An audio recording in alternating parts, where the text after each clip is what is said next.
صلی اللہ علی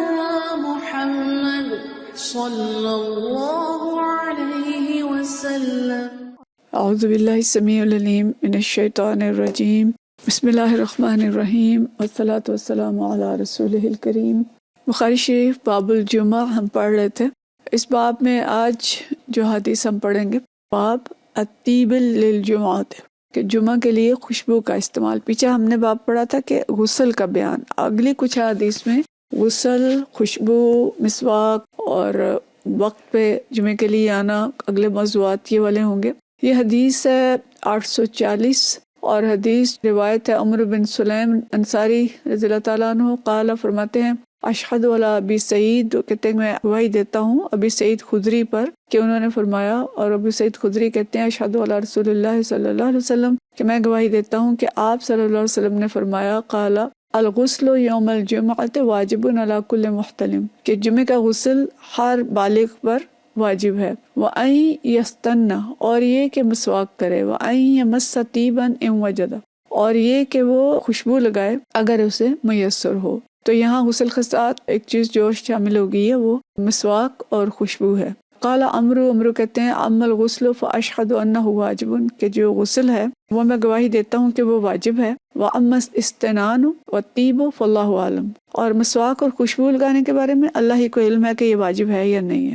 اواجب ہو املا، کہ واجب ہے یا نہیں ہے، ولیکن ہاکذا فی الحدیث، لیکن حدیث میں اسی طرح سے ہے۔ تو مطلب یہ ہے کہ جو فرما رہے ہیں صحابہ کرام اور تابعین کہ حدیث کے وروح سے جو الفاظ حدیث کے ہیں وہ یہ ہے کہ غسل واجب ہے جمعہ کا ہر بالغ پر۔ اور اگلا جو جملہ ہے کہ بھئی مسواک کریں اور خوشبو لگائیں اگر حاصل ہو۔ مسواک پہ یہ شرط نہیں لگائی کہ اگر حاصل ہو، لیکن خوشبو پہ لگایا کہ اگر موجود ہو اور میسر ہو تو خوشبو لگائیں، کیونکہ خوشبو ہر ایک کو میسر نہیں ہوتی۔ تو لیکن مسواک جو ہے یہ تو چونکہ عام میسر ہوتی ہے، اس لیے اس چیز کی شرط نہیں لگائی کہ یہ موجود ہو۔ یستنا جو ہے سن کہتے ہیں دانت کو، اور اسنان اس کی جمع ہوتی ہے، تو یستنا یعنی دانت صاف کرے۔ اب مسواک کرے، برش کرے، جو بھی کرے، لیکن دانت صاف کرے۔ تو دیکھیں یہ بھی دین اسلام کی ایک خوبصورت روایت اور حکم ہے کہ صفائی صرف یہ نہیں ہوگی کہ جسم کی ہوگی، کپڑوں کی ہوگی، بلکہ منہ جہاں سے سانس آتا ہے، دانت بھی صاف کر کے آئیں گے اور خوشبو لگا کے آئیں گے تاکہ کسی کو دوسرے کو تکلیف نہ ہو۔ اور اصل چیز یہ کہ اللہ کے حضور حاضر ہو رہے ہیں تو اللہ کے حضور صاف ستھرے ہو کے خوشبو لگا کے، اس سے دیکھیں پتہ ہمیں چلتا ہے کہ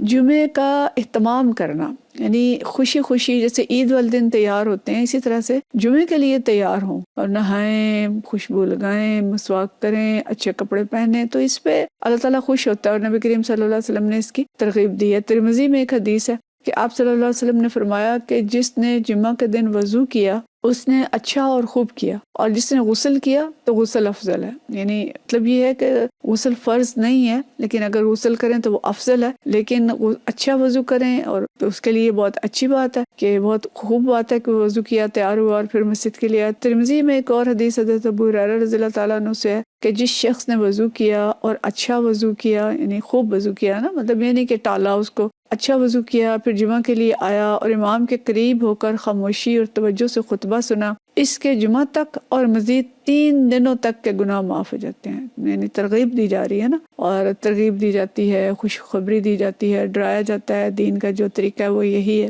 تو یہ یعنی حدیث جو ہیں یہ اس پہ مزید اضافہ کر رہی ہیں کہ خوشبو لگانے کا، غسل کرنے کا، اچھی طرح سے وضو کرنے کا، اور آ کے پھر خطبہ سننا، نماز پڑھنا، ان سب کا کتنا زیادہ اجر ہے کہ اگلے جمعے تک کے گناہ بھی معاف ہو گئے اور اس کے علاوہ مزید 3 دنوں کے بھی گناہ معاف ہو گئے۔ تو اس حدیث سے ہمیں یہ پتہ چلا کہ جمعے کے لیے غسل کے ساتھ ساتھ خوشبو لگانا بھی مستحب ہے اور اسی طرح مسواک کرنا بھی مستحب ہے۔ اگلا باب ہے باب فضل الجمعہ، جمعہ کی فضیلت کا بیان۔ حدیث ہے 841 اور حدیث حضرت ابو ہریرہ رضی اللہ تعالیٰ عنہ سے روایت ہے۔ ان ابی ہریرہ رضی اللہ تعالیٰ عنہ فرماتے ہیں ان رسول اللہ صلی اللہ علیہ وسلم قال من اغتسل یوم الجمعۃ غسل جنابۃ ثم راح، کہ جو شخص جمعہ کے دن غسل جنابت کی طرح اہتمام سے غسل کرے، یعنی یہ نہیں کہ سرسری غسل کرنا ہے، بلکہ جیسے جنابت کا غسل کرتے ہیں اس طرح سے اچھی طرح سے غسل کرے، ثم راح، پھر وہ چلے، فکأنما قرب بدنۃ، اس نے قربان کیا ایک اونٹ، ومن راح فی الساعۃ الثانیۃ،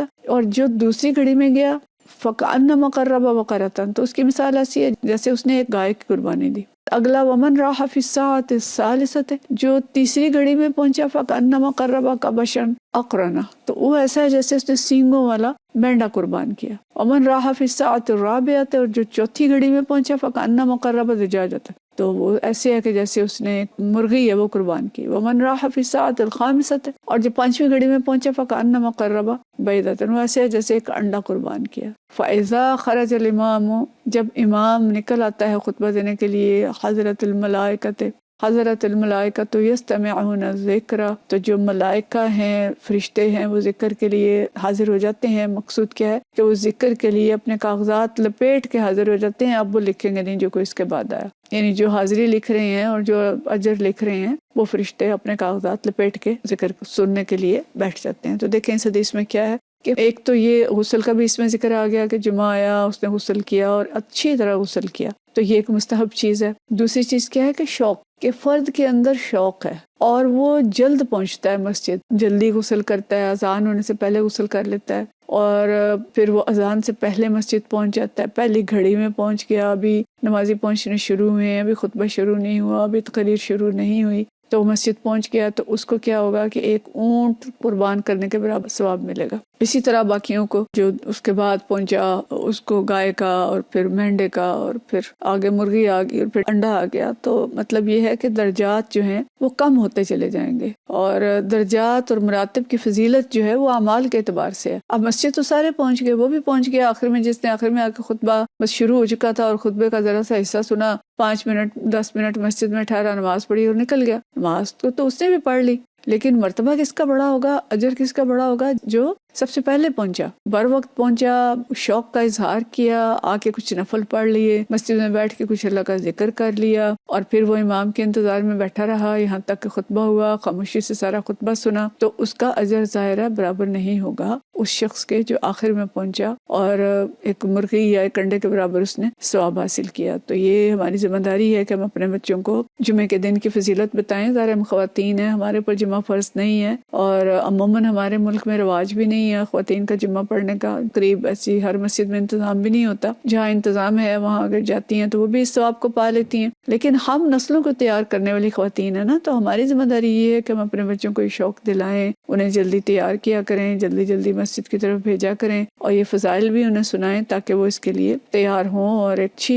نسل جو ہے وہ وجود میں آئے۔ اللہ کے ساتھ محبت، اللہ کے دین کے ساتھ محبت اور دین میں آگے بڑھنے کی کوشش، تو یہ شوق جو ہے یہ پیدا کیا جائے بچوں کے اندر اور اپنے گھر کے مردوں کے اندر، تاکہ وہ رجوع کریں اللہ کی طرف اور زیادہ سے زیادہ ثواب حاصل کریں، مسجد میں ان کا دل لگا رہے، مسجد میں دل اٹکا رہے، اور نماز کے اندر وہ ایک لذت محسوس کریں اور اللہ کے مقرب بننے کی کوشش کریں۔ وآخر دعوانا ان الحمد للہ رب العالمین۔